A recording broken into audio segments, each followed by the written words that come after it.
2 minutitos nos separan de las 9 de la mañana. Es momento de darle la bienvenida al candidato a la presidencia, ex ministro de Trabajo, Pablo Mieres, candidato a la presidencia por el Partido Independiente. ¿Cómo anda, Mieres? Muy bien, por suerte, encantado de estar por acá. Bueno, ¿cómo está viendo estos últimos días de campaña? Que a nivel general le voy a preguntar, más allá de lo que es el trabajo que está haciendo el Partido Independiente, que ya vamos a hablar, con esta novedad, si se quiere decir de alguna manera, de denuncias que se van a hacer en Fiscalía por parte de Ojeda, con una acusación concreta para Yamandu Orsi a propósito de la divulgación de noticias falsas. Y bueno, son elementos que la verdad no ayudan a un buen debate político de una campaña electoral que tiene que centrarse en los problemas de la gente.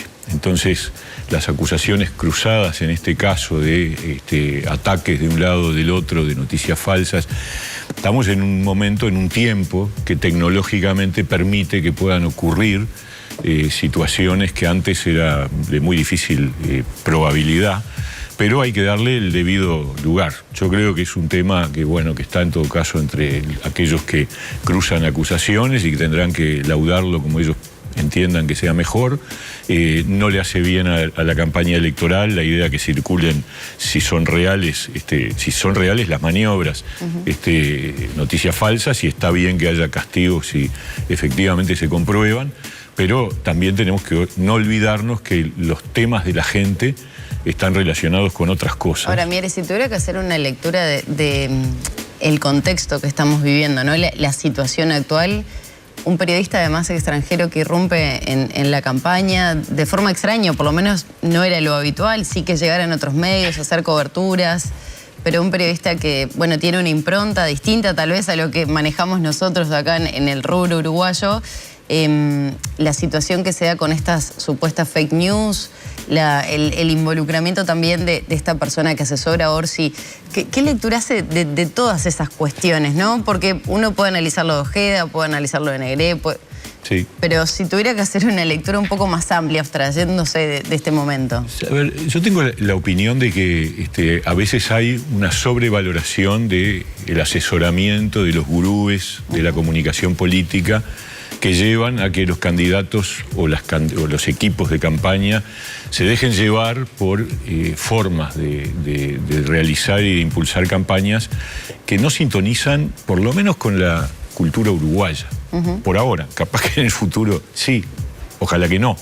Entonces me parece que una cosa son los asesores que te ayudan a comunicar mejor, otra cosa es la construcción de escenarios a veces medio faranduleros y que están presentes en otros países, pero que en Uruguay yo creo que no contribuyen a que la gente sienta proximidad con la política, que yo creo que es lo más importante.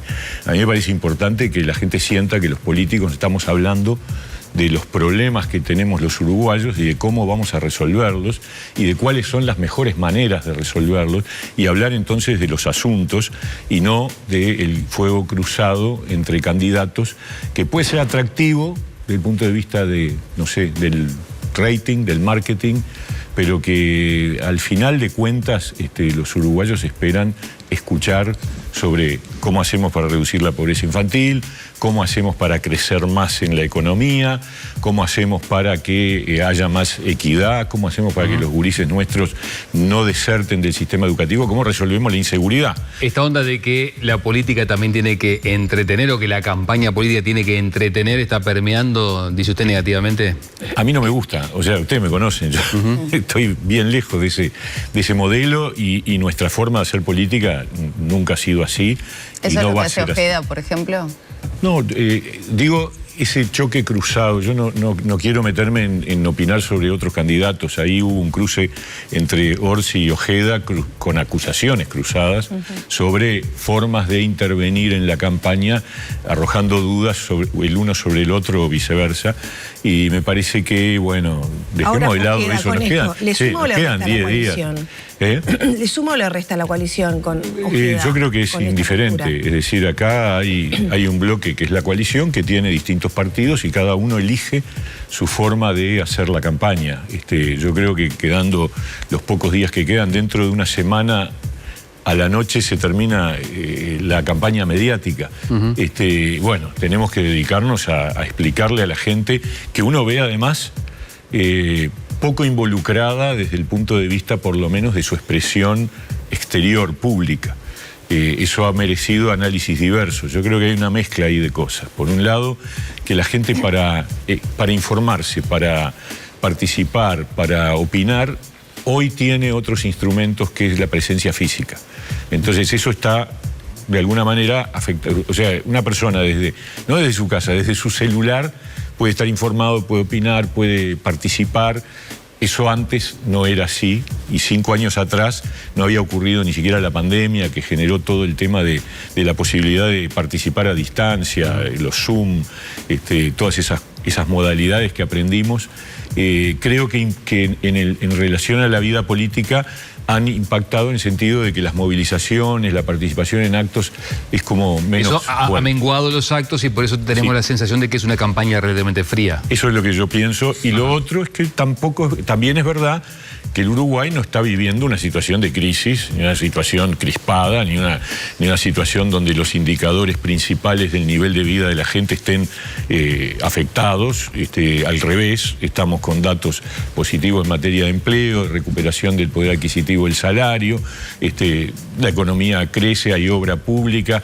Entonces, eso también es verdad que lleva a que sea una campaña calma, una campaña sin grandes, porque miramos a la vecina orilla y tú ves ahí movilizaciones, porque hay crisis, hay aumento de la pobreza, hay unas situaciones que llevan a que la gente se movilice. Ahora, acá no, estamos lejos muchos de eso, ¿no? de esos indicadores tienen que ver directamente con la política que llevó adelante el Ministerio de Trabajo, por ejemplo, Claro, ¿no? sí. El fomento de empleo, la mejora salarial, determinadas cuestiones vinculadas a algunos sectores.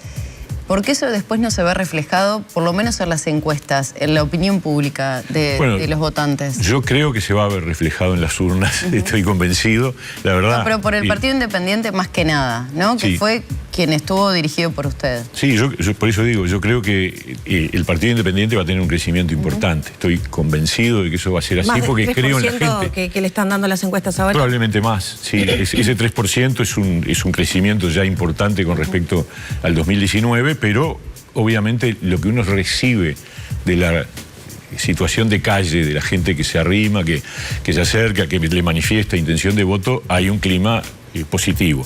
Positivo que nosotros, la verdad, hemos jugado un papel que permite que la gente confíe en nosotros. Yo dije 2 cosas, por ejemplo, que fueron compromisos que se cumplieron. El primero, que el Ministerio de Trabajo iba a ser un ministerio de diálogo y que aunque hubiera muchas diferencias, el diálogo iba a ser predominante, y cumplimos absolutamente. Y después, cuando tuvo que caer el salario real por la pandemia, que además, dicho sea de paso, fue acordado con trabajadores y con empresarios en julio del 20, yo dije que nos comprometíamos a recuperar el poder adquisitivo, y hoy los números comprueban que efectivamente eso se logró. Entonces, cuando uno genera respuestas que cumplen compromisos, es confiable. Y yo creo que la gente hoy busca confiar, porque yo vi ayer ese debate entre referentes de la economía. Sí. No lo vi, pero escuché las opiniones de algunos de ellos. Y la verdad, hay niveles de coincidencia importantes sobre la importancia de mantener la estabilidad económica. Por supuesto que esto dejando de lado que no salga este plebiscito, que sería como una especie de bomba de fragmentación. Entonces, cuando hay tantas similitudes, lo que importa es la confianza. ¿En quién confía el ciudadano cuando va a votar? Porque no es solo el discurso, sino a quién le creo. Y ahí nos tenemos mucha fe. Ya que mencionó su pasaje por el Ministerio de Trabajo, le quiero preguntar algo por lo que sucedió en las últimas horas, pero que de alguna manera tiene una proyección a futuro. ¿Cómo vio el paro de FENAPES de 48 horas, apoyado ayer por el PIT-CNT, con un acto acá el 18 de julio? Muchos dijeron que fue un paro político-ideológico. ¿Usted se afilia a eso? Y sí, evidentemente. Cuando faltan 10 días para las elecciones, 48 horas de paro, sin que haya ocurrido ningún evento nuevo, sino simplemente es una protesta contra la transformación educativa otra vez, contra los recursos para la enseñanza, es lo que dicen, que en realidad es una discusión que yo creo que no tienen razón, y a 10 días de las elecciones, 2 más 2 son 4. Acá hay una motivación político-ideológica de sindicatos que lamentablemente para el país, nunca, ni siquiera en la época de los gobiernos del Frente Amplio, nunca aceptaron ningún cambio. Cuando el Frente Amplio intentó tímidamente cambiar la educación, siempre tuvo en la vereda enfrente a los gremios. No lo digo yo, lo dijo Mujica cuando terminó su gestión, ¿no es cierto? Entonces, es una lástima porque evidentemente la transformación educativa tiene que seguir avanzando. Es una de las principales razones por las que yo estoy convencido de que la coalición tiene que volver a ganar, porque si no, la reforma educativa se frustra. Y yo siento más. Creo que en realidad esto de que cada tanto hacemos una transformación educativa no va más. Acá hay que estar todo el tiempo cambiando, porque el mundo va muy rápido. Ahora, Mieres, los reclamos, perdone que lo interrumpa, acá estuvo acompañándonos Mandacen, trajo datos del CODICEN, de la ANEP, y señalaba que entre 2019 y 2022, porque incluso faltaba información de 2023 y el inicio de 2024, se habían eliminado más de 500 grupos de liceos. Se habla de una situación en el Bauzá concreta, de la eliminación de 27 grupos de cuartos años. En ese contexto y en esa realidad, ¿no haría falta un diálogo con los docentes para analizar qué es lo que está ocurriendo y cómo está afectando la calidad de los estudiantes cuando se habla de grupos que alcanzan los 50 alumnos? Diálogo siempre tiene que haber. Los grupos tienen que tener un tamaño razonable, normal, no generar hacinamiento, porque eso afecta a las condiciones de aprendizaje. Lo que pasa es que lo que está ocurriendo en Uruguay es un cambio demográfico y las nuevas generaciones son de menos muchachos. Claro, entonces, indudablemente los sindicatos sostienen que bajo ese argumento se justifica pero no es un argumento, es un hecho. Pero todavía no llegó a secundaria, lo dicen las autoridades. Viene creciendo, pero en todo caso, ¿por qué el paro es ahora? Esa es la pregunta. O sea, este dato son del 22, me decías tú, esos números. Y no, bueno, lo de la eliminación del Bauzá es de ahora. Sí, bueno, agregale. Sobre todo después se agrega un paro la de cuestión 48 horas, que además le afecta a los chiquilines. Yo qué sé, yo la verdad creo que hay una motivación política. Creo que los gremios de la educación tienen un reflejo conservador muy preocupante. Creo que la educación tiene que cambiar constantemente porque el mundo va muy rápido. Fíjense, yo estuve en el Ministerio de Trabajo 4 años y en 4 años hubo 3 cambios tecnológicos que impactaron en el mundo del trabajo. Primero, el teletrabajo, impulsado por la pandemia. Después, los trabajadores por aplicaciones.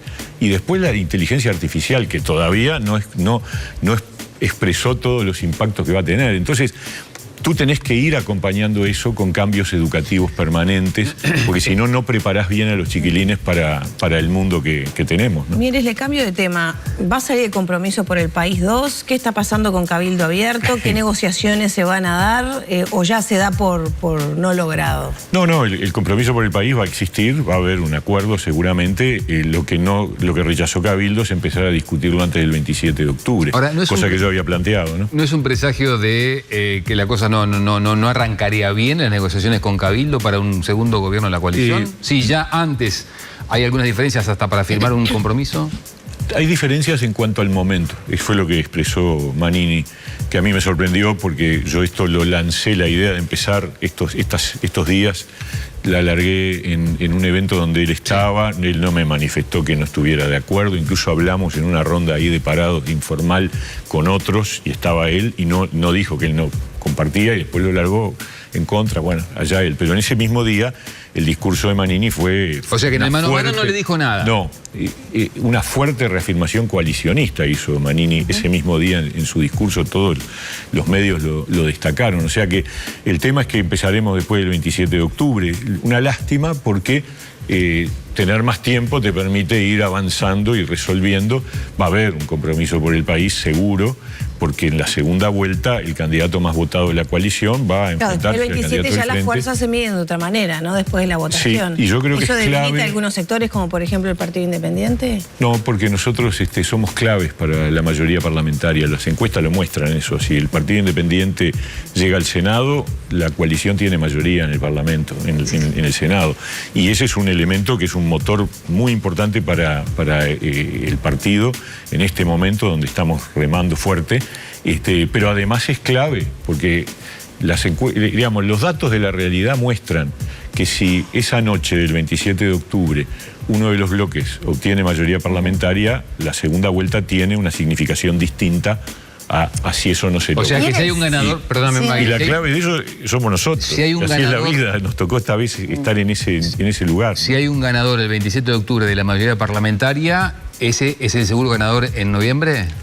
Tiene buena chance. Pasó en elecciones anteriores donde la definición de la mayoría parlamentaria en esa noche como que en los ciudadanos impacta de una manera, decir, bueno, es menos competitiva, digámoslo así, va a ser menos competitiva la discusión de la segunda vuelta. Igual campaña va a haber y vamos a salir todos, cada uno desde su perspectiva, a tratar de conseguir los votos. Mire, le consulto sobre supuestos, ¿no? Un eventual escenario. Dale. Que el 27 de octubre el Frente obtuviera las mayorías parlamentarias.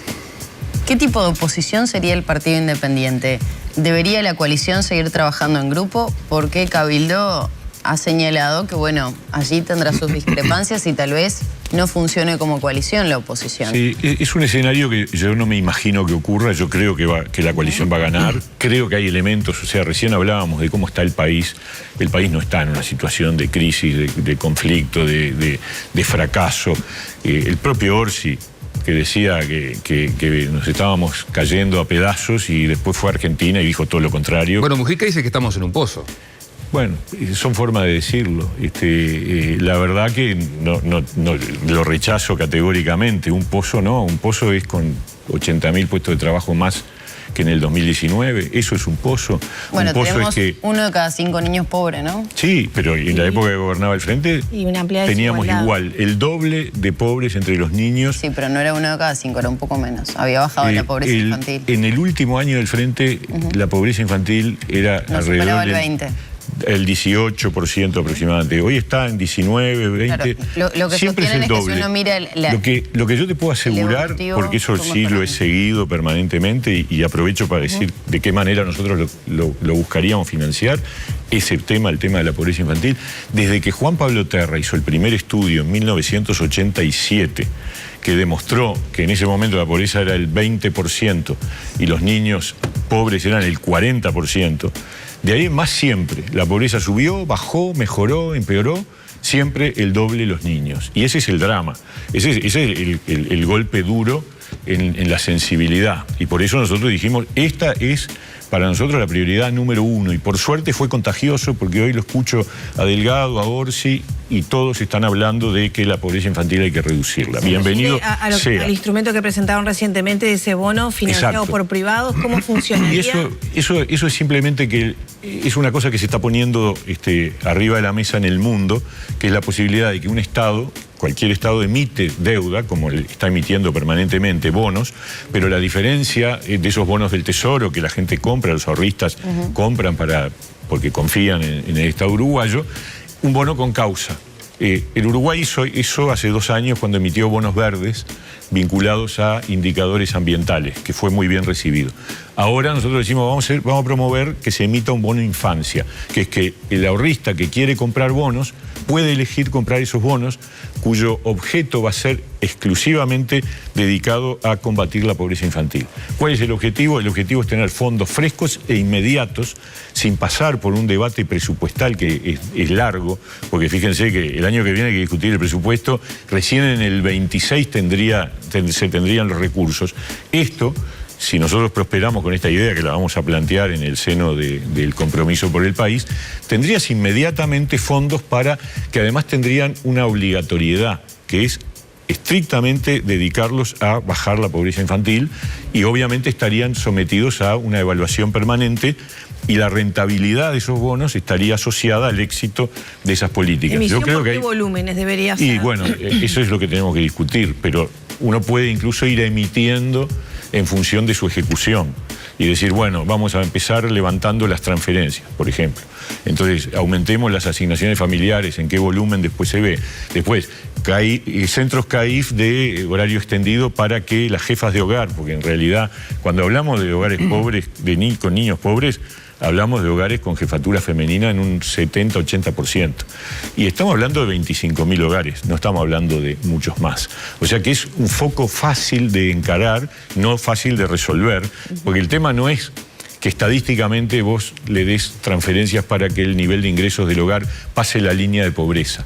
Esa es una solución que sirve desde el punto de vista del cálculo, decir, mirá, ahora no son tantos.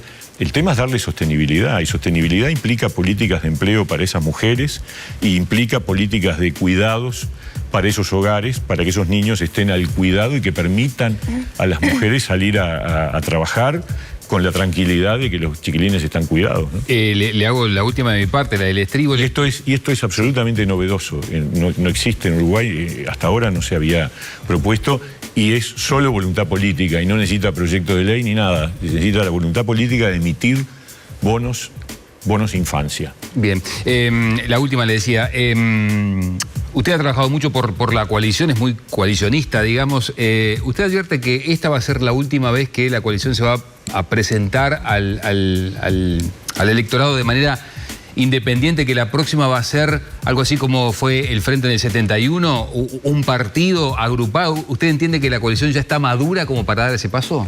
Yo no me animo a opinar sobre eso. Me parece que la coalición hoy tiene este formato. Este formato es cierto que tiene una desventaja desde el punto de vista de la legislación electoral, que es la acumulación de votos.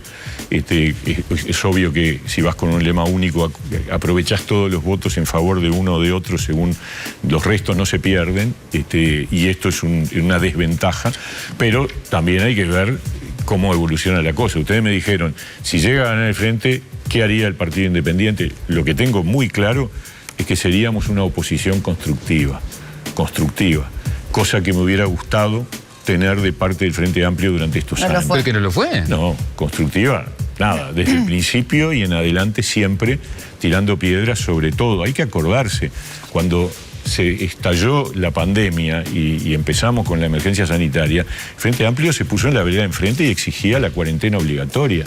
Y después decía que las vacunas no llegaban, y después decían que los CTI se saturaban. Siempre en la vereda enfrente, aún en los momentos más duros, y en la reforma de la seguridad social. ¿Hubo negociaciones a nivel del Parlamento para que salieran algunas de las legislaciones? ¿Y cuál? La LUC, no. El presupuesto tampoco. La reforma de la seguridad social tampoco. La reforma de la seguridad social, yo estuve directamente involucrado. No hubo aportes ni en la comisión de expertos, no hubo aportes cuando el presidente de la República va a la sede del Frente Amplio, le entrega el anteproyecto de ley antes de mandarlo al Parlamento. Hacen dos discursos absolutamente antagónicos lo que plantea el Frente Amplio y el PIT-CNT con la coalición de gobierno. Yo lo que he sentido es una oposición que se preocupó tanto de criticar todo, que se olvidó de prepararse para eventualmente gobernar. Entonces ahora le cuesta tener una propuesta. Por ejemplo, en seguridad social, cuando le preguntan a Fernando Pereira cuál sería la propuesta de reforma de la seguridad social que haría el Frente Amplio, convocar a un gran diálogo nacional. Eso no es una propuesta, eso es un método. Y en todo caso fue un método que ya usamos nosotros para hacer todo el proceso de reforma. Entonces, ¿cuál es la reforma educativa alternativa? ¿Dónde están las propuestas del Frente Amplio en materia de transformación educativa? Por eso digo, nosotros, si nos tocara mañana hacer oposición, seríamos oposición constructiva como lo fuimos en el pasado. Hay que acordarse, nosotros llegamos a votar el presupuesto del gobierno de Mujica en el 2010, el Partido Independiente, porque nos pareció que había prioridades. Todavía no era después, parte cómo se ejecutó, de la coalición, no nos gustó.